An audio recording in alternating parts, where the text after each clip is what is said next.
सहस्राणि शिववाणि शतानि च विष्णुर्नाम सहस्रेण शिखाबन्धनाहं करामः। जय राधे।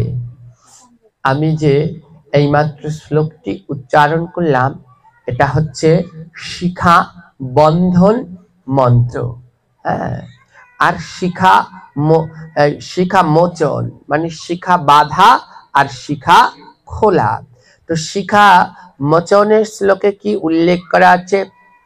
গচ্ছয়ন্তা সকল দেবা ব্রহ্মা বিষ্ণু মহেশ্বরা তিষ্ঠাত মাচলা লক্ষ্মী শিখা মুক্তম করমঃ। তো এক ভক্তের প্রশ্ন রয়েছে যার জন্য আমি এই শ্লোক দুটি উচ্চারণ করলাম যে এই যে শিখা রাখে, হ্যাঁ শিখা বোঝেন তো, যারা আমরা সবাই বলি টিক্কি, হ্যাঁ টিটকারি করে বলি টিক্কি রাখছে, ওই গোসাই দেখি টিক্কি রাখছে। হ্যাঁ, এটা আদৌ টিক্কি টুক্কি কিছু না, এর নাম হচ্ছে শিখা। আর শুদ্ধ পবিত্র ভাবে আরো সুন্দর করে বলা যায় যার নাম হচ্ছে চৈতন্য। যার নাম কি? চৈতন্য। তো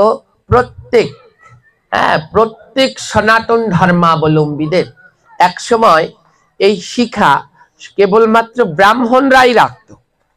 হ্যাঁ, কিন্তু এখন ব্রাহ্মণরাও রাখছে না। এই শিখা রাখা সবার, যেই সনাতন ধর্মে জন্মগ্রহণ করবে তাকেই এই শিখা রাখতে হবে।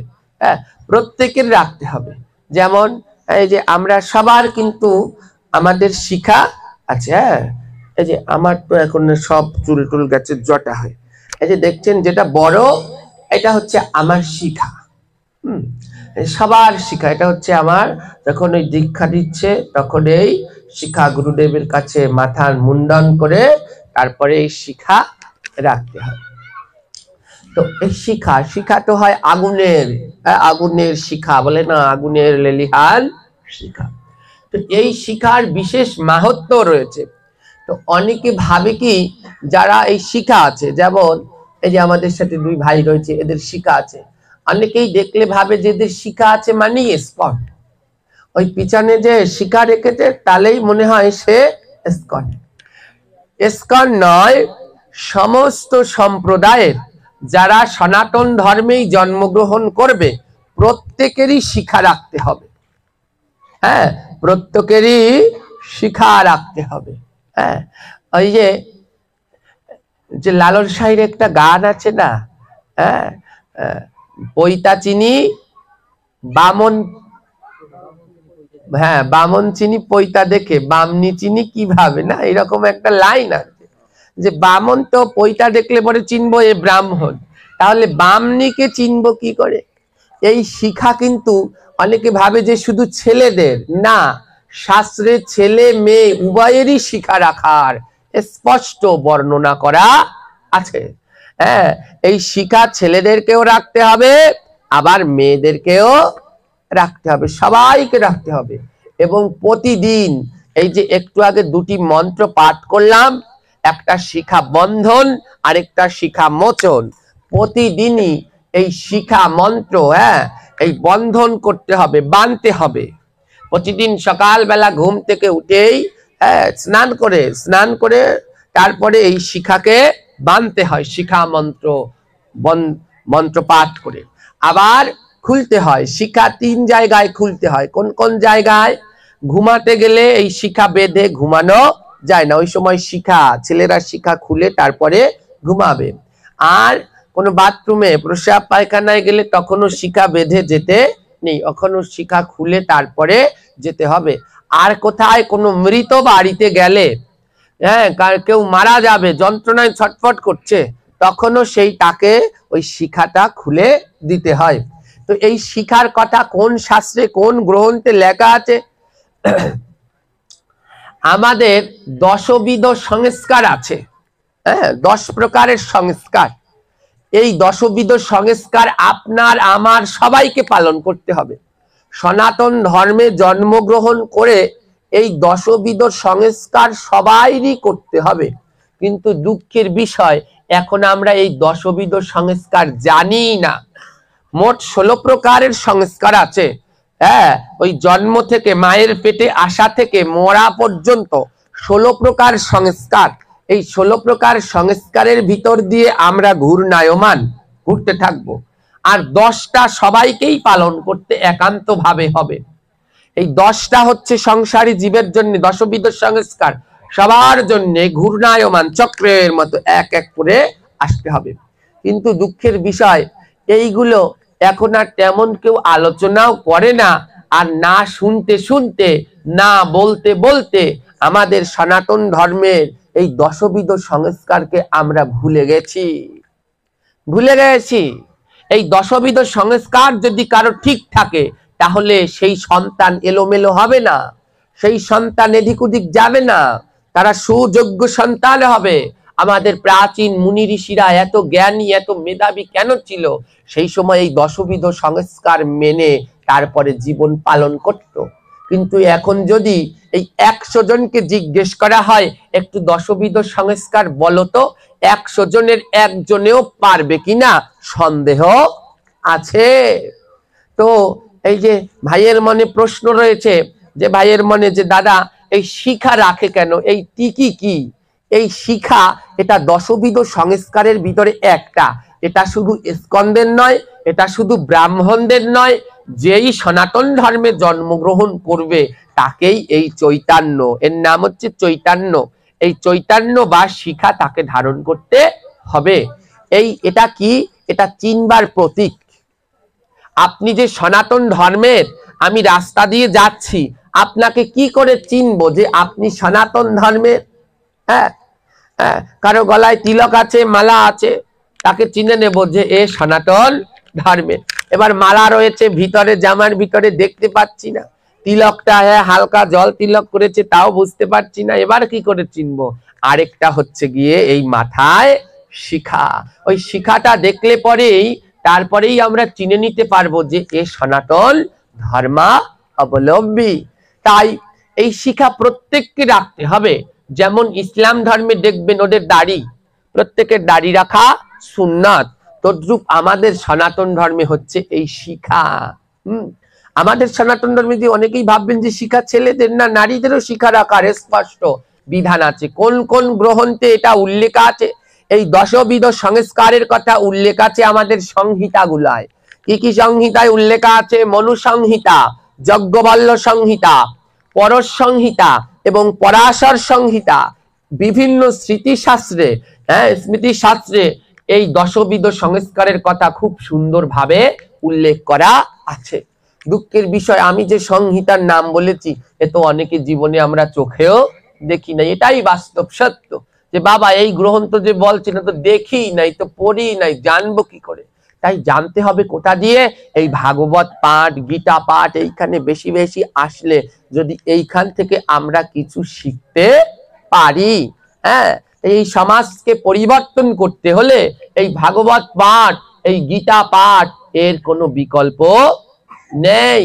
যদি এই কিছু জানতে হয়, কিছু জ্ঞান অর্জন করতে হয়। কালকে যখন আমরা এই হোলির পাঠ করলাম, যখন আমি জানছি, তখন ওই যাওয়ার সময় মায়েরা বলতে বলতে যাচ্ছে, আমি তো সামনে, তারা পিছনে বলতে বলতে যাচ্ছে, এই যে গোসাই হোলির কথা কইলে এত জন্মেও হুনি নাই, খালি হারাকাল রঙই দিলাম।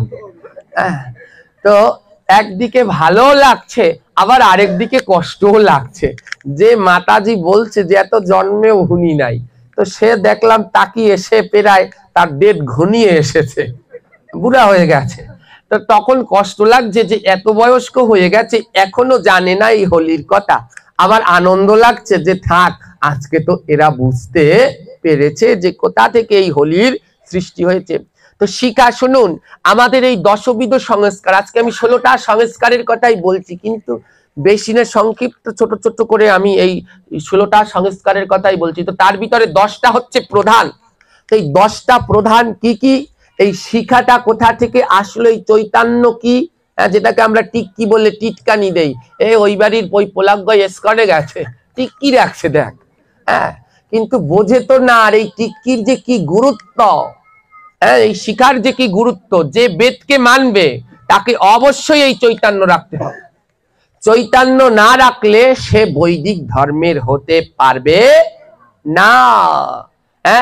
যখন এই বাবা মা মারা যাবে, শ্রাদ্ধের মন্ত্র যখন পাঠ করবে, একটু লক্ষ্য করে দেখবেন ঠাকুর মশাই এই শিখা বন্ধনের মন্ত্র পাঠ করছে।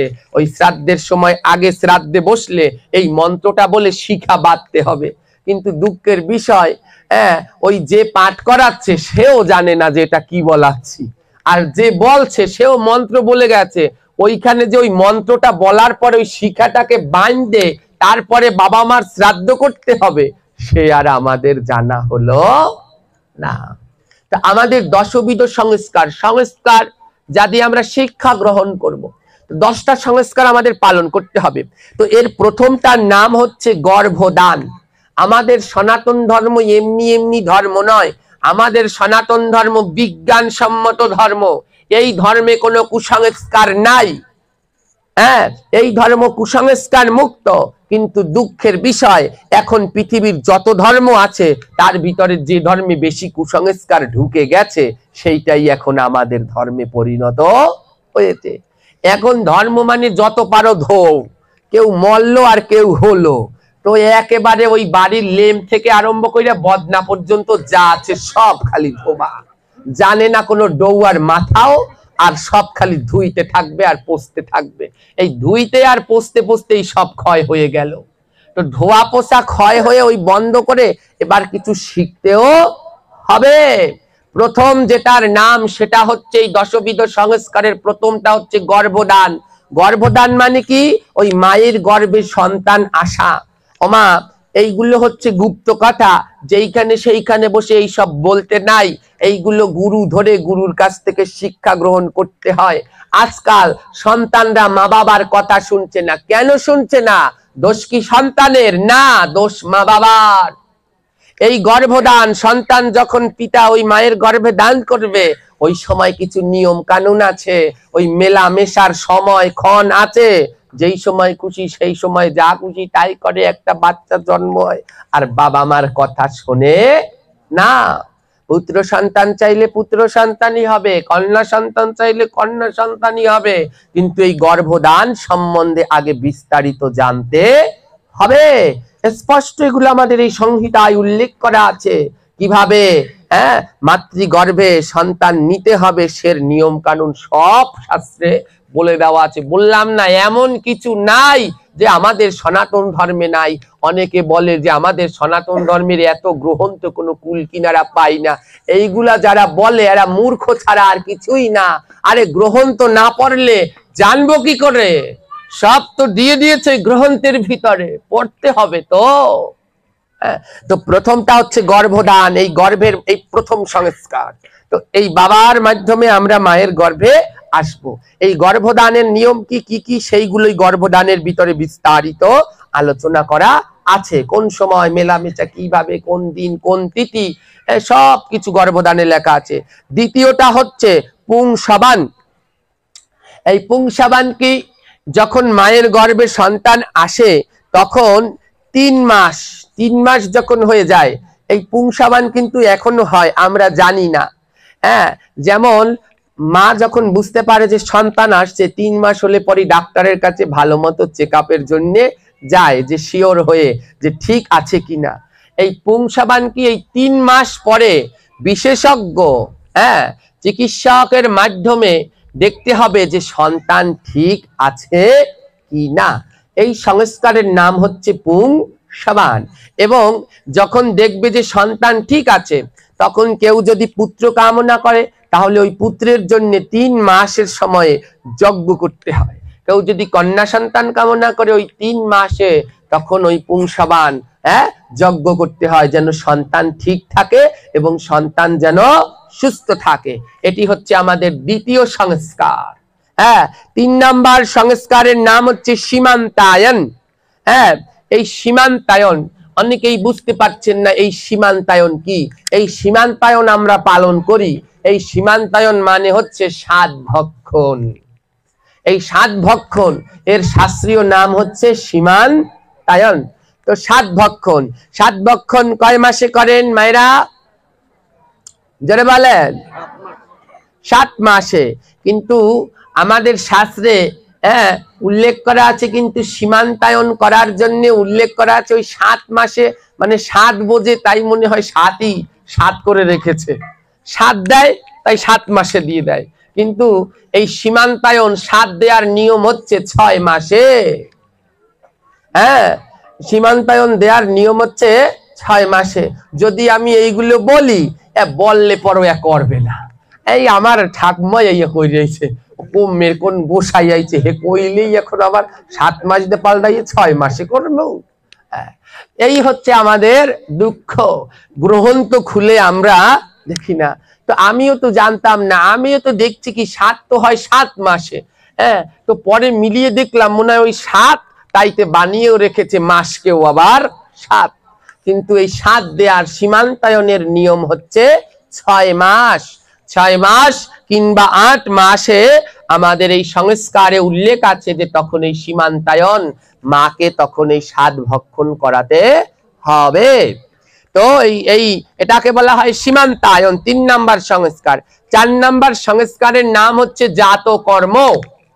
জাতকর্ম কি? যখন সন্তান জন্মগ্রহণ করবে, সন্তান জন্মগ্রহণ করার পরে পিতাকে করতে হয় এই জাতকর্ম। কি জাতকর্ম?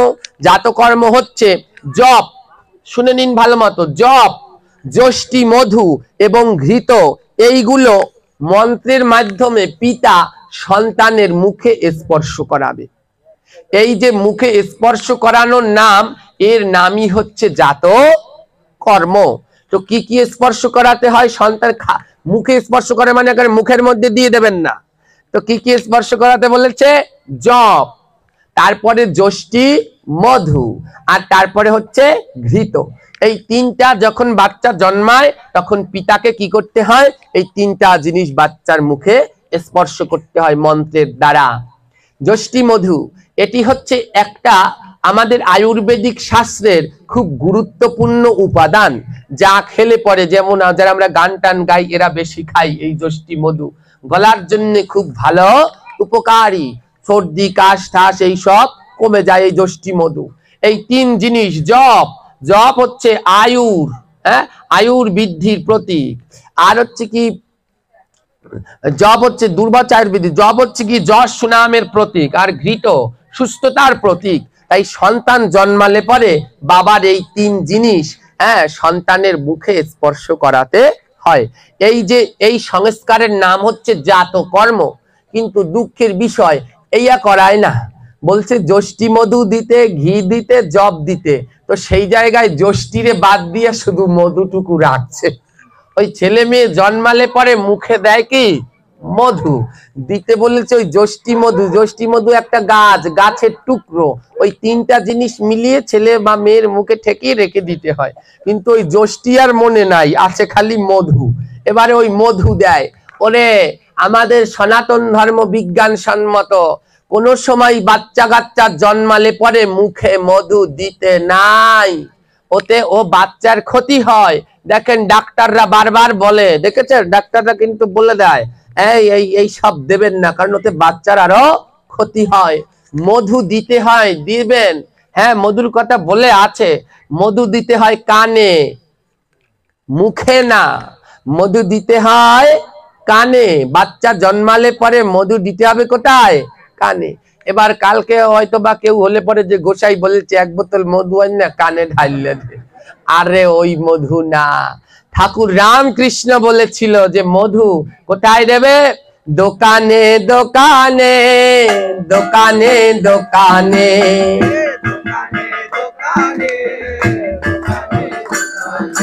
মধু দিবে দোকানে, দোকানে দোকানে।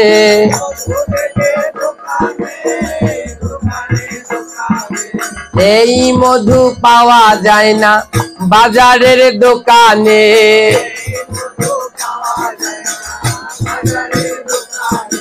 এই মধু দিতে হবে দোকানে দোকানে।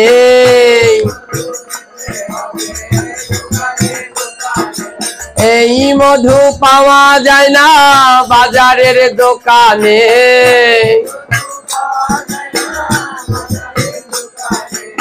এই মধু পাওয়া যায় ভক্তের স্থানে।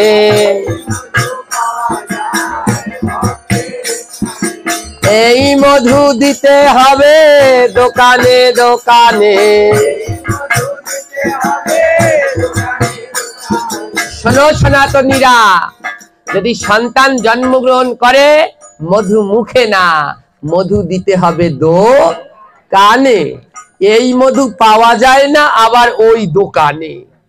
এই দোকান, দোকান মানে কি? দুই। বলছে এই মধু পাওয়া যায় না বাজারের দোকানে, এই মধু পাওয়া যায় সাধুগুরুর স্থানে, মানে হরে কৃষ্ণ মহা মন্ত্র। যখনই বাচ্চা জন্মাবে একজন ভক্তকে ডেকে তার দুইও কানে হরে কৃষ্ণ মহামন্ত্র দিয়ে দিন। এর থেকে জগতে আর বড় মধু হয় না।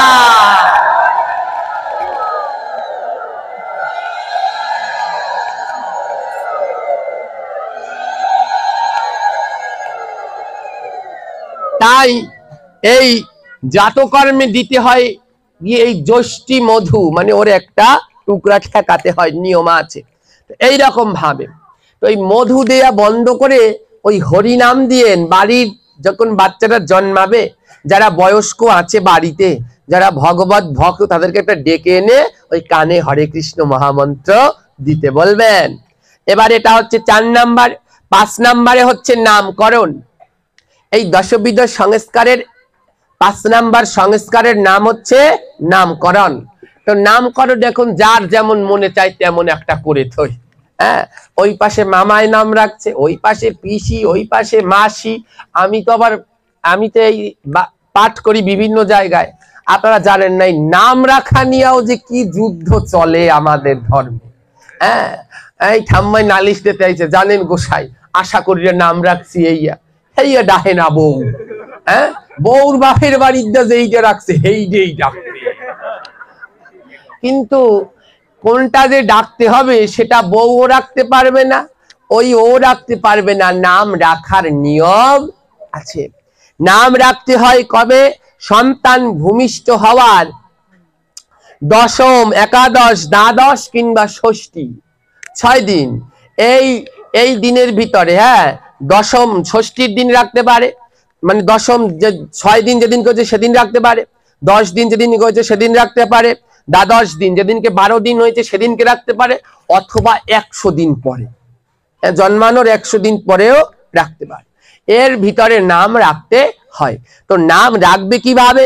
নাম রাখবার জন্য ওই মাসি পিসি চাচা খালা খালু নয়, নাম রাখবার জন্য বাড়িতে আনতে হয় কোনো জানাশোনা পণ্ডিত, এনে তারপরে ওইখানে কুষ্টি বিচার করতে হয়। হ্যাঁ, এইগুলো আজকের নয়। দেখবেন মহাপ্রভু যখন আবির্ভূত হয়েছিল, মহাপ্রভুর দাদু, হ্যাঁ, সে কুষ্টি বিচার করেছিলেন না? কুষ্টি করে দেখলেন এই ছেলে তো মহা সন্ন্যাসী হবেন, জগৎ জীব উদ্ধার করতে আসবেন, করেছিলেন না? সবাই শুনেছেন তো। তো সেই কুষ্টি, এগুলো আমাদের সনাতনী শাস্ত্রে।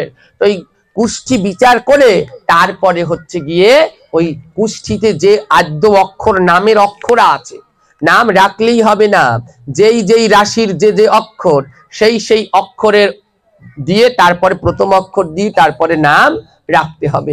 তার জন্য কোনো জ্ঞানীবানের কাছে গিয়ে ওই কুষ্টি করিয়ে বা নামের অক্ষর জেনে তারপরে নামকরণ করতে হবে।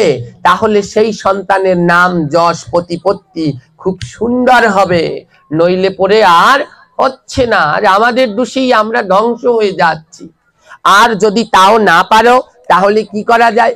ষষ্ঠীর দিন, হ্যাঁ, ওই যে প্রদীপ জ্বালিয়ে, 6টি প্রদীপ জ্বালিয়ে তার নিচে নাম রেখে তারপরে কীর্তন বা রামায়ণ পাঠ করতে হয়। রামের জন্মলীলা পাঠ, ছেলে হলে সীতা মায়ের জন্মলীলা পাঠ করলে ওই প্রদীপ যেটা উজ্জ্বল ভাবে জ্বলে, ওই নামটি তখন রাখতে হয়। অথবা মা গঙ্গার পুজো দিয়ে জলের ভিতরে নাম লিখে ভাসাতে হয়। যেগুলো সবার শেষে যে কাগজটা ভেসে থাকে ওই নামটাকে রাখতে হয়, কিন্তু সর্বশ্রেষ্ঠ উত্তম হচ্ছে গিয়ে এই কুষ্ঠি বিচার করে তারপরে নাম রাখা, এবং সেই নামই হচ্ছে গিয়ে প্রধান।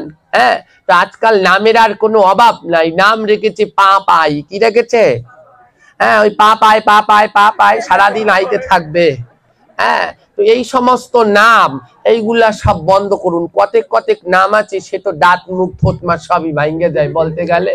হ্যাঁ, আবার অনেকে বলে কি এই নাম কি ভগবানের নামের দিয়ে বাচ্চাদের নাম রাখা উচিত। একদল বর্তমানের পণ্ডিত ভাই রয়েছে বলছে না না, ঠাকুরের নাম দিয়ে নাম রাখা যাবে না, তাইলে তার হয় দুঃখ, আর আমরা বাপ মা পোলাপানরে গাইলাই না, তো গাইলাবো ওই ঠাকুরের যদি ছেলের নাম রাখি গোপাল, গোপালে যদি গাইলাই তাহলে গোপালের গাইলানো হয়ে যাবে না। আরে গাইলাবে কেন? প্রথম তো হচ্ছে সন্তানকে কোনো সময় গালাগালি করবে কোনো মাতা পিতাই না। তাই মাতা পিতার গাল বন্ধ করতে হলে বর্তমান সমাজে বাচ্চাগুলারে কি মারে আর যত সব করে, একদমই ঠিক নয় মায়েরা। হ্যাঁ, শাসন করতে হবে। মা যশোদাও শাসন করেছে কৃষ্ণকে, কিন্তু কোনোদিন মেরেছে? ওই লাঠি নিয়েই গেছে, ওই লাঠিটা নিয়েই গেছেন।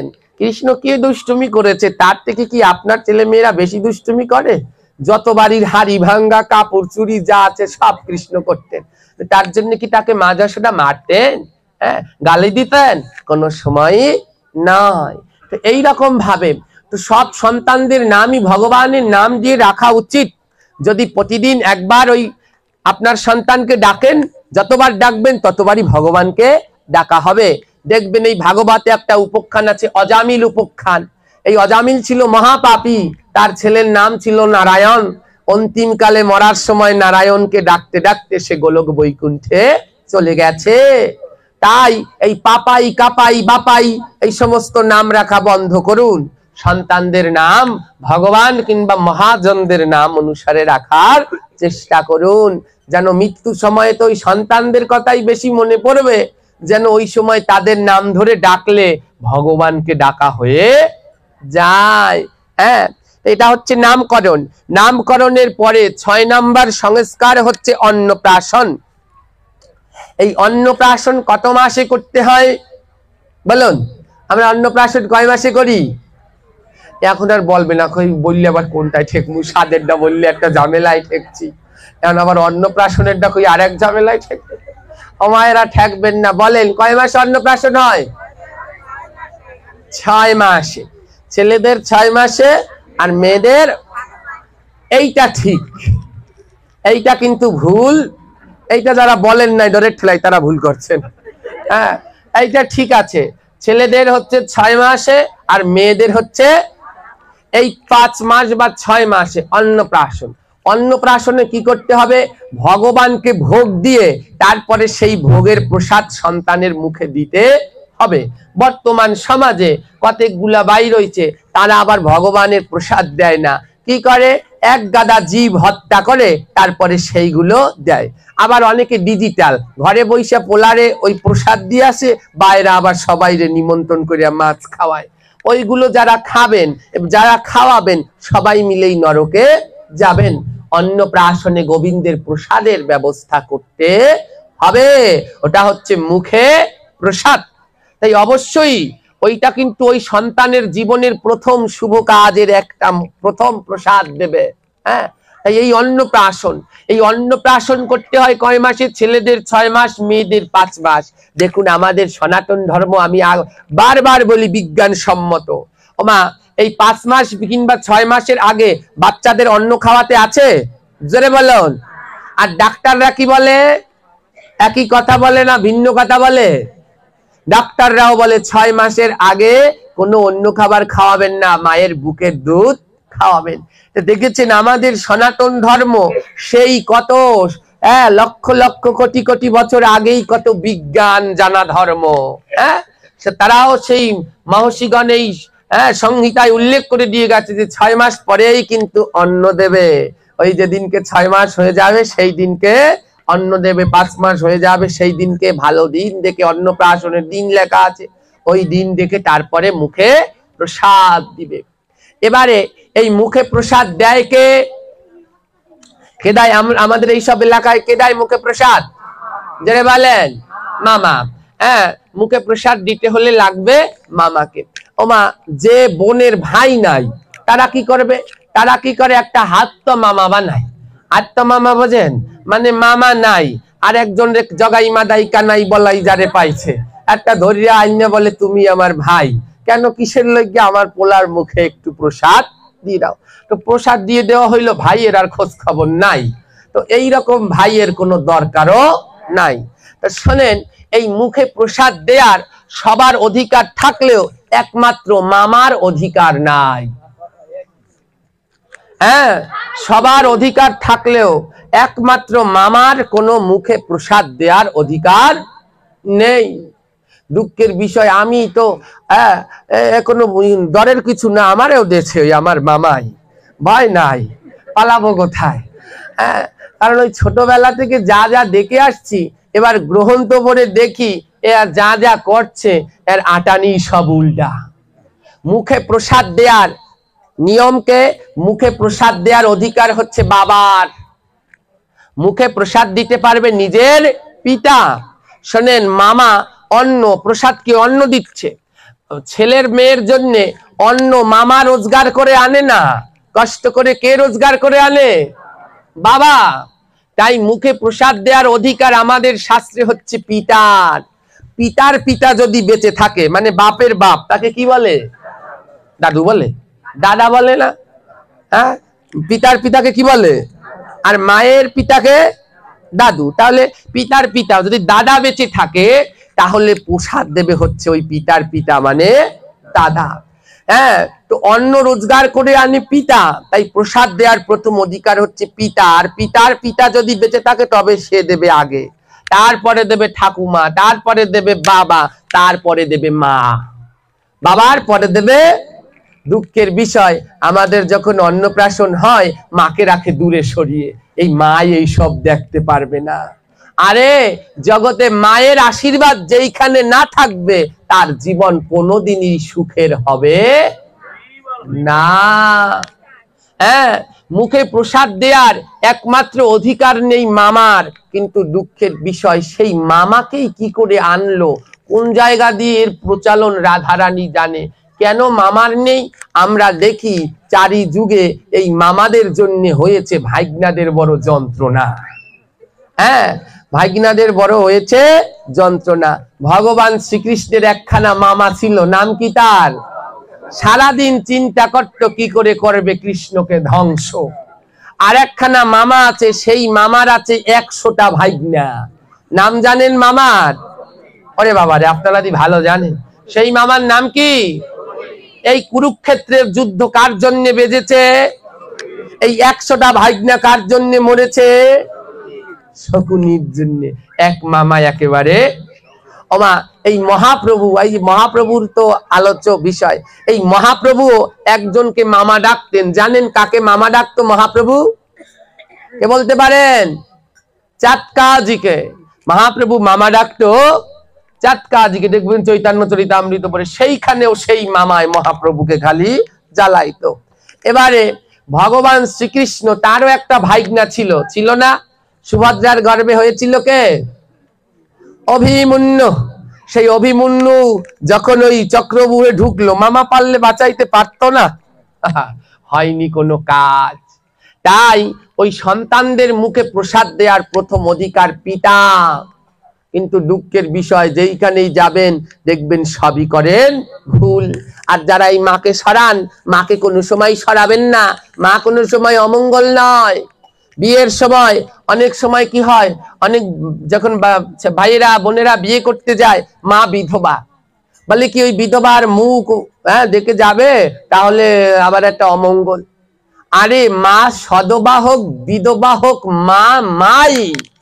মায়ের থেকে জগতে আর কেউ আশীর্বাদ করতে পারবে না মঙ্গলজনক, ও ভগবান কৃষ্ণ পারবে না।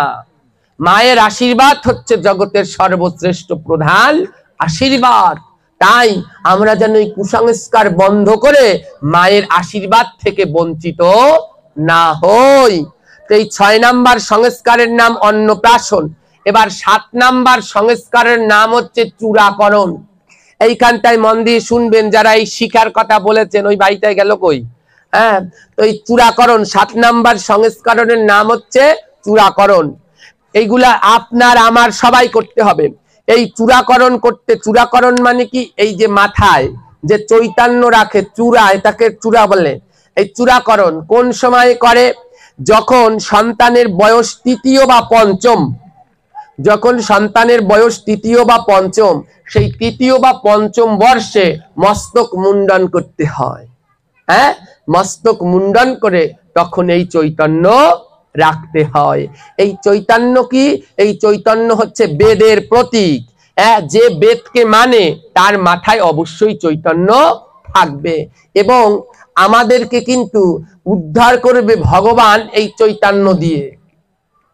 আমরা যখন ওই যেইখানে পতিত হব, যদি নরকেও যাই, ভগবান আমাদের হাত ধরে টেনে তুলবে না, পা ধরে টেনে তুলবে না, গলা ধরে টেনে তুলবে না, ভগবান আমাদের টেনে তুলবেন এই চৈতন্য, এই শিখা ধরে ভগবান টেনে তুলবে। তাই যার মাথায় শিখা নাই তাকে ভগবান টেনে তুলবেন না। অনেকেই দুঃখ পাবেন, বাবা আমাগো মাথায় তো নাই, তাইলে আমাগো কি গতি হবে?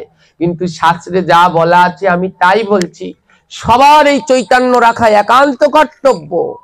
হ্যাঁ, মায়েদের মাথায় তো আছেই, আপনারা প্রতিদিন কিছু চৈতন্য রাখতে হবে। কোথায়? ব্রহ্ম তালুতে। এই মাথার ব্রহ্ম তালুতে কতটা চুল নিতে হবে? একটা গরুর খুর যতখানি, ততখানি নিয়ে তারপরে এই শিখা বন্ধন করতে হবে প্রত্যেক। মায়েদেরও বন্ধন করতে হবে ওই শিখা, আবার মোচন করতে হবে। আর বাবাদেরও, মায়েদের তো রাখতে হবে না, তাদের তো একেবারে জন্ম দিয়ে রেখে দিয়েছে। আর বাবাদেরও রাখতে হবে এই শিখা। যখন আমরা যদি পাপী হই, নরকে যদি পতিত হই, ভগবানকে যদি ডাকি, ভগবান কিন্তু হাত ধরেও টেনে উঠাবেন না, গলা ধরেও টেনে উঠাবেন না, টেনে উঠাবেন এই চৈতন্য ধরে। যেমন আমরা দেখতে পাই গৌর লীলায়, মহাপ্রভু যখন দক্ষিণ ভারতে যায়, তখন মহাপ্রভুর সঙ্গী ছিল কালকৃষ্ণ দাস। এই কালকৃষ্ণ দাস মহাপ্রভুর সাথে যখন দক্ষিণ ভারতে যায়, তখন দক্ষিণ ভারতে যাওয়ার সময় এই কালকৃষ্ণ দাস কি করেছেন? হ্যাঁ, কতগুলো তান্ত্রিক, কামুক, তাদের সাথে মহাপ্রভুকে ভুলে চলে যাচ্ছেন। যেই মহাপ্রভুকে ভুলে যাচ্ছেন, যদি আমরা কেউ ভক্তিপথে এসেও ভুলে যাই, যদি মাথায় চৈতন্য থাকে, ভয় নাই। যখন ওই ভুলে তাদের সাথে চলে যাচ্ছে, মহাপ্রভু তার শিখা টেনে ধরে আবার ভক্তিপথে নিয়ে চলে এসেছে, তাকে উদ্ধার করে দিয়েছে। এই শিখা হচ্ছে এন্টিনা। ওই যে আগে টিভি দেখতে হলে বিটিভি কি লাগতো? এন্টিনার লাগতো না? ওই এন্টিনার না থাকলে যেমন ওই টিভি আসতো না, আর নেটওয়ার্ক না থাকলে যেমন মোবাইলে কাজ হয় না, তেদ্রূপ এই শিখা গোবিন্দের সাথে মিল বন্ধন করায়, গোবিন্দের সাথে যোগাযোগ বাধায়। তাই এই শিখা সবাইকেই রাখতে হবে। হ্যাঁ, যেই সনাতন ধর্মে জন্মগ্রহণ করবে, তৃতীয় কিংবা পঞ্চম বর্ষে এই শিখা রাখতে হয়। কিন্তু আমরা তো জানি না, আমাদেরকে কেউ রাখায়নি। যদি সেই সময় কেউ না রাখে, তাহলে যখন গুরুদেবের কাছে দীক্ষা নেয়, ওই দীক্ষা নেয়ার আগে মস্তক মণ্ডন করে তারপরে শিখা রাখতে হয়। হ্যাঁ, শিখাটা মস্তক মুন্ডন মানে নেরো হওয়া। অনেকে বলে নেরো হয় কেন? এইগুলা বলে না, সাধুরা নেরো হয়েছে কেন? এটা নাইরে হয়েছে কা হয়েছে কি, বাপ মরছে না মায় মরছে যে নাইরে হয়েছে, এরকম বলে। এই নেরো হওয়া মানে কি? গোবিন্দের কাছে আত্মসমর্পণ করা, যে হে প্রভু, আমার এই সর্বস্ব তোমার কাছে বিসর্জন দিয়ে দিলাম। অর্থাৎ যার মস্তক মুন্ডন, তাকে দেখে বুঝতে হবে সে গোবিন্দের কাছে আত্মসমর্পণ করেছে আর ওই চৈতন্য রেখেছে। দেখবেন যারা বুদ্ধ ধর্মে, তারাও নাইরে হয়, দেখেছে নাকি আপনারা? যারা বুদ্ধ ধর্মের সন্ন্যাসী, তারাও নেরো হয়, কিন্তু তাদের মাথায় শিখা নাই। কিন্তু সনাতন ধর্মে যারা, তারাও নেরো হয়, কিন্তু তাদের মাথায় শিখা আছে। তাদের মাথায় শিখা নেই কেন? ওই বুদ্ধরা, তারা কিন্তু সনাতন ধর্মেরই অন্তর্ভুক্ত, সনাতন ধর্ম থেকে ওরা বুদ্ধ ধর্মে গিয়েছে। তো তাদের মাথায় শিখা নেই কেন? মানে তারা বেদকে মানে না। তাই বুদ্ধরাও নেরো হয় কিন্তু শিখা রাখে, সনাতন ধর্মেরা নেরো হয় কিন্তু মাথায় শিখা আছে, কারণ তারা বেদকে মানে।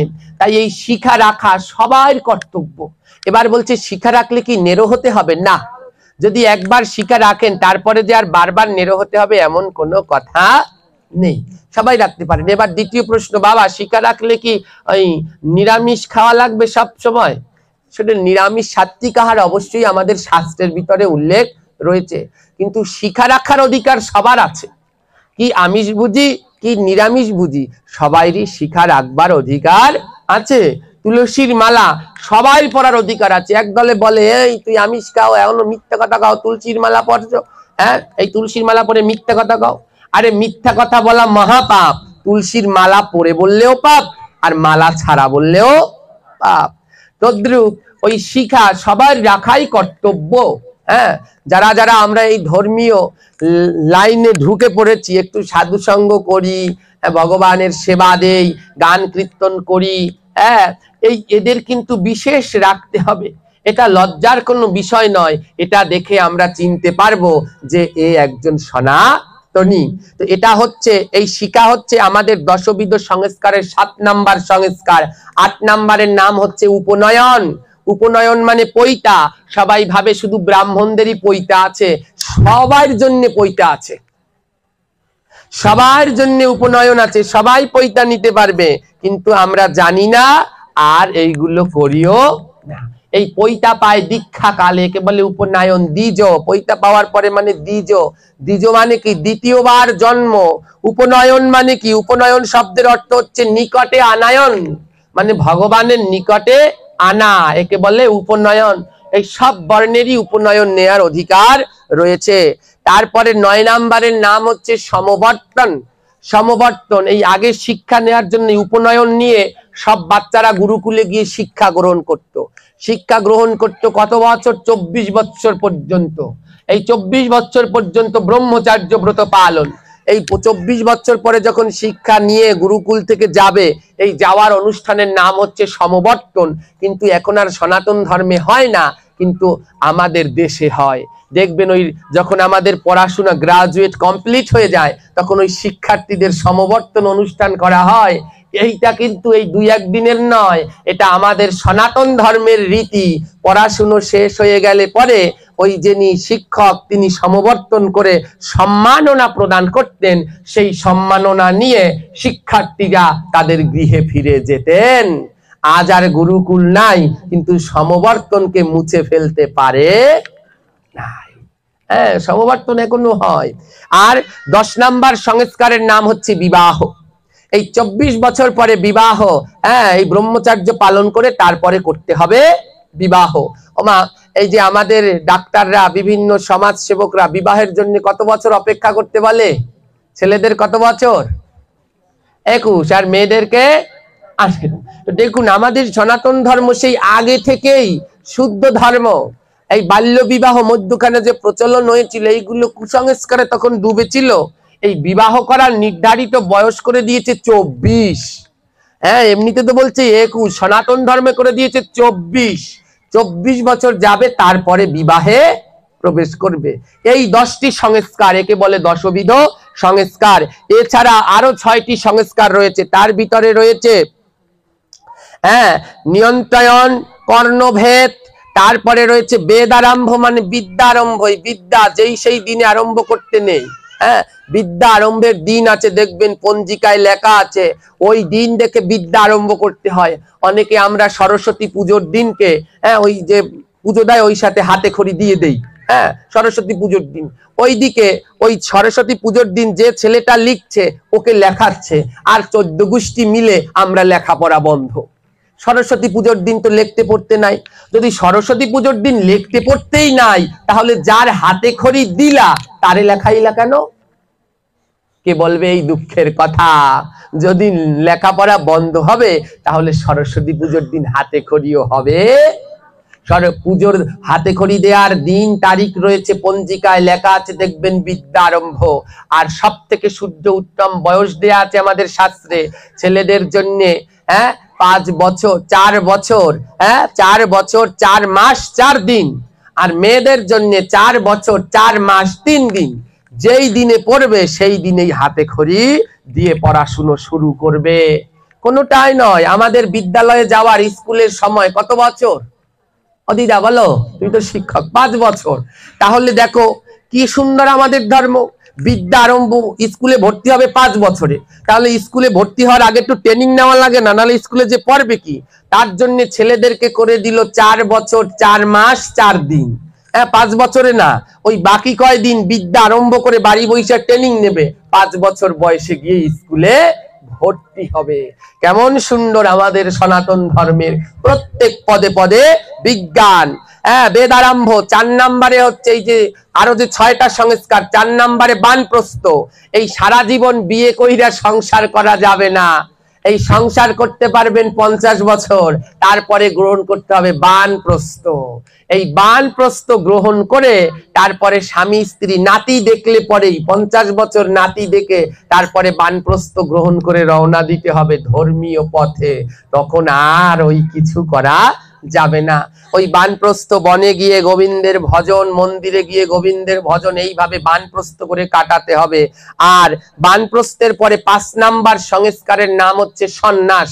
বানপ্রস্থ নেওয়ার সময় স্বামী স্ত্রী দুইজনে একসাথে বেরিয়ে যেতে পারবেন 50 বছরে। যখন সন্ন্যাস নেবেন 70 বছরে গিয়ে, তখন স্বামী আর স্ত্রীকেও আলাদা হয়ে যেতে হবে। সমস্ত কিছু নাশ করে তারা ভক্তি ধর্ম প্রচার করবে। আর সর্বশেষ সংস্কার, শেষটার নাম হচ্ছে অন্ত্যেষ্টি ক্রিয়া। একেবারে মরে যাবেন যেই দিন, সেই দিনকে করবে অন্ত্যেষ্টি ক্রিয়া। অন্ত্যেষ্টি ক্রিয়া কি? অন্ত্যেষ্টি ক্রিয়া এর অর্থ হলো অন্তিম যজ্ঞ। ওই দেহটাকে পুড়িয়ে দেয়া হচ্ছে, ওটা হচ্ছে একটা যজ্ঞ। ওই অন্ত্যেষ্টি ক্রিয়া, এই অন্ত্যেষ্টি ক্রিয়ার নিয়মও আমাদের শাস্ত্রে দেয়া আছে। আমাদের ধর্মে এখনো অনেক কুসংস্কারে মত্ত। এই অন্ত্যেষ্টি ক্রিয়ার নিয়ম এইগুলো আমি আমার কথা শুনবেন না, কিংবা অন্য কে কি বলে গেল তাও শুনবো না। একটু গ্রহণ তো পড়ে দেখবেন, আমাদের এই সংহিতা প্রাচীন, এখানে সিদ্ধান্ত দেয়া হয়েছে। এই পুরাবে কিভাবে, এই সংহিতায় লেখা আছে পুরানোর জন্য। এই পুরানো যখন এই দেহটাকে অন্ত্যেষ্টি ক্রিয়া হয়, এটা শেষ যজ্ঞ। ওই যজ্ঞর কিভাবে শেষ ক্রিয়া করতে হয় সেই সংহিতায় লেখা আছে। কি দিয়ে আমাদেরকে পোড়াতে হয়? সুগন্ধি দ্রব্য, যেমন আমরা ধূপ দেই, ওই যে কেউ মারা গেলে পরে ধূপ দিচ্ছি, কেন? ওটা সুগন্ধি। আর কি? ঘৃত দেয়া হয়। আর কি? বিবিধ প্রকারের ঔষধি বৃক্ষ, বিবিধ প্রকার ঔষধি বৃক্ষের ডালও সাথে সাথে ওই অন্ত্যেষ্টি ক্রিয়ার মধ্যে দিতে হয়। তার ভিতরে একটা হচ্ছে তুলসী কাঠ। আমাদের এলাকায় বিভিন্ন আশেপাশে আমি তো পাঠ করি, কেউ মারা গেলে গলায় তুলসীর মালা থাকলে ওই মালাটা আগে খুলে রেখে দেয়, যে মালা নিয়ে ওই শ্মশানে উঠানো যাবে না। মালা পুরানো মহাপাপ, কোনো দিনই না। আমাদের শাস্ত্রে স্পষ্ট বলা আছে, কারো গলায় যদি মালা না থাকে, মালা না নিয়ে কেউ যদি মারা যায়, তাহলে তাকে মালা পরিয়ে তারপরে চিতায় উঠাতে হবে। মালা ছাড়া আমাদের সনাতন ধর্মের কোনো কাজ হয় না। ছেলের মুখে প্রসাদ দেবেন, ওই দিনকে মালা তাগা পড়তে হবে। আপনি বিয়ে করবেন, ওই বিয়ার দিনও মালা তাগা পড়তে হবেন।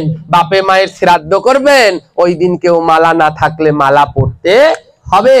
দান ধ্যান যজ্ঞ যখন ওই শ্মশানে উঠাবে, তখনও মালা যদি না থাকে, তখন মালা পরিয়ে দিতে হয়। এবং কিছু তুলসী কাষ্ঠ সঙ্গে করে দিয়ে দিতে হয়। তুলসী পাতা না, কিন্তু ওই যে 2 চোখে তুলসী পাতা দেয়, ওই তুলসী পাতাটা কিন্তু উঠিয়ে জলে ফেলে দিতে হয়। তুলসী পাতা কোনোদিন আগুনে পোড়ানো যায় না, কিন্তু তুলসী কাষ্ঠ অবশ্যই দিতে হয়। তুলসী মহিমামৃতে উল্লেখ আছে, মৃত্যুকালে কারো সমাধিতে যদি 7 টুকরো তুলসী কাষ্ঠ দেয়া হয়, সঙ্গে সঙ্গে ওই ব্যক্তির দাহর সঙ্গে সঙ্গে তার শত সহস্র জন্মের পাপ ওই তুলসী কাষ্ঠের সাথে পুড়ে ধ্বংস হয়ে সে আমার গোবিন্দের গোলক বৃন্দাবনে গমন করে।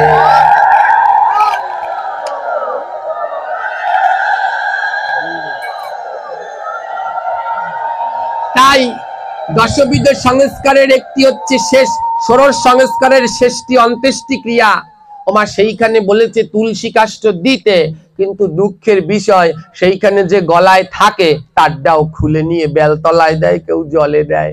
আরে ওই সময় আরো দিয়ে দিতে হয়।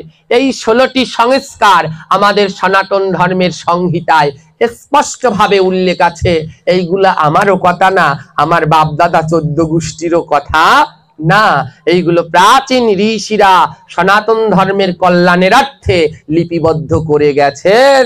কিন্তু দুঃখের বিষয়, যেই ধর্ম এত বিজ্ঞানসম্মত, এই তুলসী কাষ্ঠ এটা দিলে পরে যেমন হ্যাঁ, এটা দিলে পরে যেমন দেহেরও আত্মার সদ্গতি।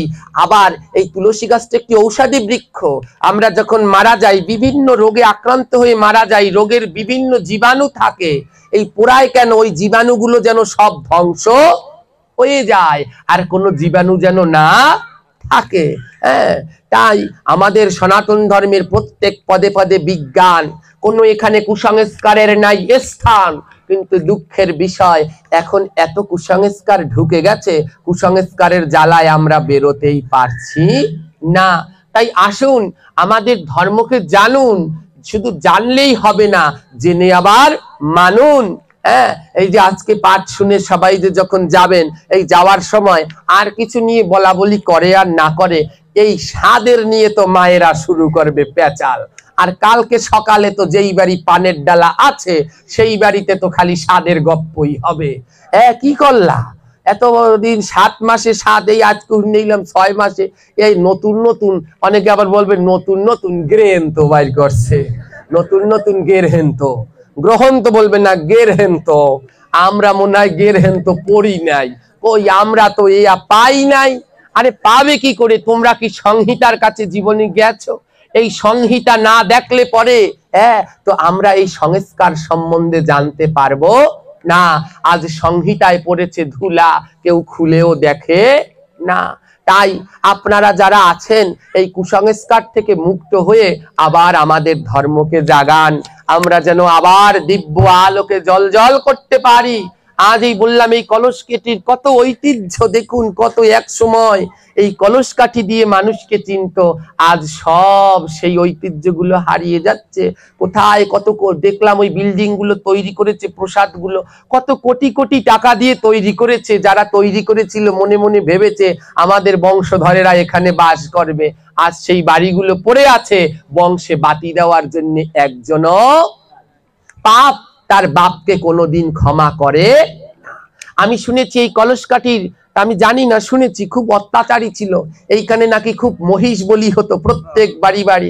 ওই জমিদার বাড়িতে পাঠা বলি হতো, মহিষ বলি হতো, নর বলি হতো। দেখুন ধর্মের কথা এই কালিকা পুরাণে উল্লেখ করা আছে, মা কালীর কথা যেখানে সেইখানে কালিকা পুরাণে উল্লেখ। আমি আজকে এটা মনে মনে ভাবছি যে কত সুন্দর ওই কালিকা পুরাণে উল্লেখ করা আছে, যেইখানে বলি হবে যেই বংশে, ওই বংশে এককালে বাতি দেওয়ার জন্য কেউ থাকবে না।